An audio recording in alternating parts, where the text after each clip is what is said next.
I'm Kyle Smith with Hagerty. This is Kyle's Garage, and today I'm going to tell you 4 tips on how to diagnose when your project breaks and you have to deal with it. Now, you might recognize this XR from a previous adventure where I put new suspension on it. That's not what broke this time around. Instead, the engine was running. I was out playing with some friends yesterday and it stopped running. Now I have to get in and diagnose it, and I wanted to take this opportunity to show all of you playing along at home 4 tips for how to go about diagnosing problems like this. You hear a terrible noise, how to deal with it. So we're going to tear into this a little bit methodically and show you what I'm doing and why, and how you can apply it to your projects. So the first tip is to start with the obvious. Don't rule anything out. And don't even start taking things apart. Go ahead and start trying cycling things with kickstarters or turning the engine over by hand, whatever it may be, to see if it'll spin, what kind of restriction it feels like. So this, I can turn it over and it's solid. It's locked, absolutely solid. So that's not good. But we need to dig a little bit deeper to see exactly what it is. Because I'm not seeing anything sticking out, which is good news. There's no obvious, a stick or a rock or something wedged into the case or a dent that might prevent something from spinning. All of those are real world scenarios that could happen. It also did not throw the connecting rod out the bottom of the case, which is nice. So from an external inspection, even looking at the other side, there's nothing obviously broken. So we'll check if it has oil and see if it locked up because of lack of oil, because that could also do it as well. We could spin a bearing, lock it to the crankshaft, or have something go wrong internally, but it's got plenty of oil, so there's no bearing material in this oil or anything sparkly that would make me think something has come apart in terms of a bearing internal to the engine. So that's good news, really, because that means the bottom end's more than likely fine. And the oil level is also appropriate too. So I don't think we have a problem in the bottom end of the engine. Whereas if you did have sparkles in the oil or glittery oil, anything like that, you're going to be looking down more than likely at the bottom of the engine. But I think in this case, we're looking up further towards the top based on that. So everything rotates down here. Our Kickstarter did rotate it through a little bit. Let's go look at the other side and see some other things. So before I go completely to removing big covers or cylinder head covers or even the plastics of the bike, what I want to do is remove these 2 inspection covers, and it'll allow me to see into the magneto and the stator of this bike, which also gives me a bolt to turn it over by hand, so I can turn it in both directions at that point, because there's a 17mm hex that holds everything together in there.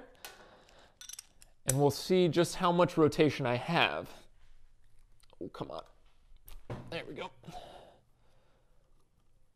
So we'll spin both of those out. Let's look in here. So I can just see the timing mark. So that means it's close to top dead center, but it's locked up solid close to top dead center, which is giving me a sign, but I want to turn it around the other way and see what that might be. So let's grab a 17mm socket. So it's locked solid going that way. Let's turn it backwards. Okay, so that's bottom. And it's turning freely right up until it's not. Okay. All right, well, that's not good. Okay, and it's a real positive stop right as the piston's approaching top dead center. Because I can't quite see top dead center mark feels like it's right over here. So the piston's going up. There's no noises or clunks as I'm rotating this through,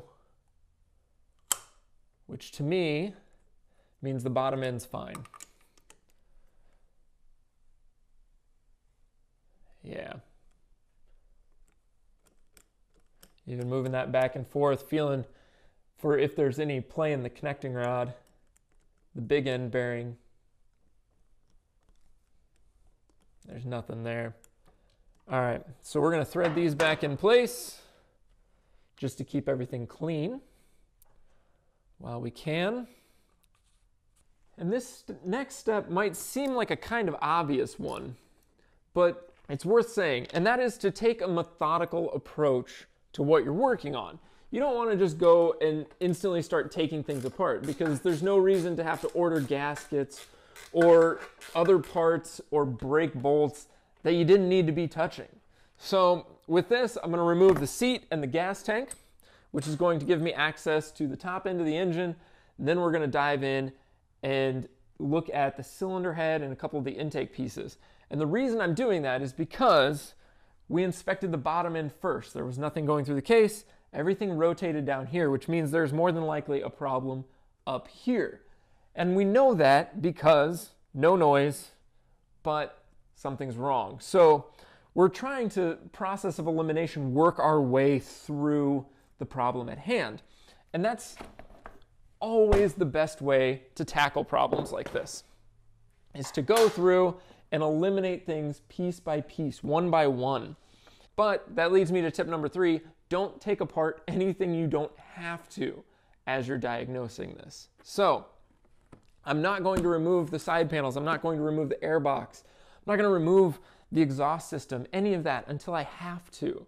And that's because all of those bolts are undisturbed. Everything can stay in one piece, and I can leave this project relatively together as much as I can. There's no reason to blow this all the way apart, because then it's just going to spiral out of control in terms of work that needs to be done. Only disassemble what you need to. You're just diagnosing right now. When you go to repair it, it might make sense to remove a lot of this. But if you're just trying to find what's wrong, start with the easy stuff. Only remove what you need to. All right, so now that we've got access to our cylinder head, I'm going to check and see a couple items. The first thing I'm going to do is pull the spark plug, because I think that might tell us good versus bad news. The next thing is going to be these valve access covers, because I did a valve adjustment recently and everything was fine right up until it wasn't. So we'll start with the spark plug. That might tell us if there's something in the cylinder, which would be pretty bad news really, but we can cross our fingers and hope. Oh, ooh.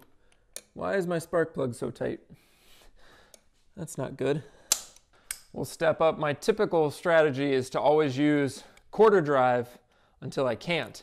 So I had a quarter drive ratchet on there with my 18mm socket, and that was not getting it. I didn't have quite enough leverage. So now I switch up to a 3/8. And then I'm using a breaker bar rather than a ratchet.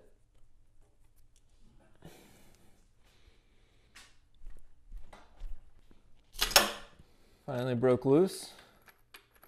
It made me really nervous for a second. Oh boy. That is bad news. So, the spark plug just broke. Anyone that tells you things like this don't happen in the garage, you shouldn't believe them. So the spark plug got stuck pretty firm, and I got enough leverage on it to break the threads off in the head rather than to actually pull the plug out. So we're going to continue on our process of diagnosing what is wrong, but the cylinder head's going to have to come off no matter what, because that has to come out. So our next step in this diagnostic process is to remove these valve cover caps, and these caps are for the valve adjusters, which you can just see in there. There we go. And I'm not seeing anything blatantly out of order here, which is good news in a way. Similar to the metal shavings in the oil, just a visual inspection here is a good bit of news. I'm wiggling my valve adjusters to see. So they're all loose except this one. And this is the intake valve of the 4-valve head, and that should be loose right now. So I'm going to grab a 10mm wrench and a slotted screwdriver and see if I can back this off until it's loose. That might be our issue. Let's get better grip on that. There we go. So that breaks the adjuster loose. or the lock nut loose, I should say. Yep, that tells me pretty much everything I need to know. I think we dropped an intake valve. Yep, so what's going on here is I can't loosen this adjuster off enough. It will always be a little tight, despite the other side being loose. So that means that the valve in here has the valve stem down and then the valve head. And I think the valve head has fallen off the valve and is now in the combustion chamber. So you can't quite see in through here, but the cam chain is running right along there. And that was one of the things I was looking at, was to see, as I turned the engine over, if the cam chain was moving. Let's go over to this side of the bike here. So the cam chain runs right up over through here. You can kind of just see it there on the right. I thought I might have broken the cam chain, but instead it looks like we broke a valve.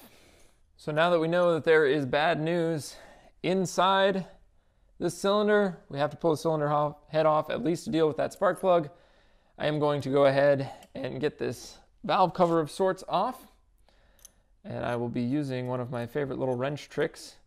Put the Allen key on, and then I put the closed end of a wrench there, and I can use that as additional leverage to break these loose, because they're kind of grungy and you don't really get two shots at not stripping them. There we go. If there's one thing I recommend buying really good quality of, it is Allen keys like this, because these can make or break your day, even more so than wrenches. So get that on there. This on the end.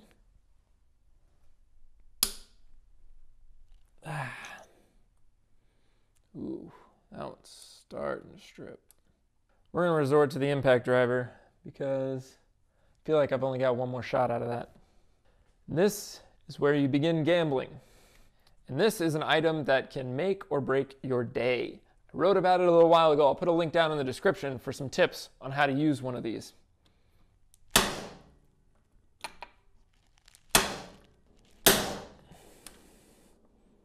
There we go. Whew. Got lucky. So that's what victory looks like. Now I just have to get the thing off the bit. And now I've got the valve cover just about ready to pull. And we'll see what lies underneath. We'll get a better look at how bad our spark plug is damaged, and also what I think is a dropped valve. Yeah, there's our bad news. So I can see these three are all still retained. This one is decidedly not. All right, so here we get a look at the top of the cylinder head, and I can see that my cam chain is a little worn, but not in terrible condition. The cam bearings are in place, like they should be. But that valve is our sign. So you can see it sticks up significantly higher than the other three. You can see valve retainer spring, the dual springs, and no valve head on it. This is not the way valves should come out. That is our problem.